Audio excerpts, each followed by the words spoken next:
তোমার আগের লেখাটা একটু দেখাও তো। দিন ক্লাস করছো যে ক্লাস করার আগে তোমার হাতের লেখা ইংলিশটা। আচ্ছা, এরপর ইংলিশটা দেখাও তো। মাশাআল্লাহ, মাশাআল্লাহ, সুন্দর হয়েছে। বাংলাটাও দেখি তোমার। মাশাআল্লাহ, সুন্দর হয়েছে। বর্ণবৃক্ষ একাডেমিতে আপনাদেরকে যারা শেখাচ্ছেন বা ট্রেনিং দিচ্ছেন, তারা হচ্ছে যে যে দেখলাম আমরা যে গ্রাফের মাধ্যমে শেখাচ্ছেন, এই সিস্টেমটা কতটুকু কার্যকর বলে আপনি মনে করেন? কোনো একটা বর্ণ কীভাবে শুরু হয়, কোন জায়গা থেকে শুরু হয়, ওই জিনিসটা না জানলে কোনোভাবে কি সুন্দরভাবে গোছালোভাবে লেখা যায় না। টিচাররা যেহেতু গ্রাফের মাধ্যমে শেখাচ্ছে, সেটা সহজ শেখাটাও তাড়াতাড়ি হয়ে যাচ্ছে। আপনার আগের লেখাটা একটু আমরা দেখি। তো আপনি বর্ণবৃক্ষ একাডেমিতে আসার পরে আপনার রেজাল্টটা কীরকম আসছে? মাশাআল্লাহ, মাশাআল্লাহ, অনেক সুন্দর লাগছে।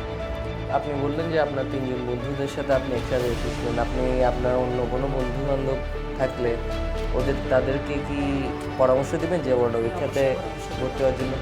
লেখাটা শুধু আমার সুন্দর হলে কি চলবে? সবারই তো সুন্দর হওয়া উচিত। সবারই ভবিষ্যৎ আছে, ভবিষ্যতে কাজে লাগাতে পারবে।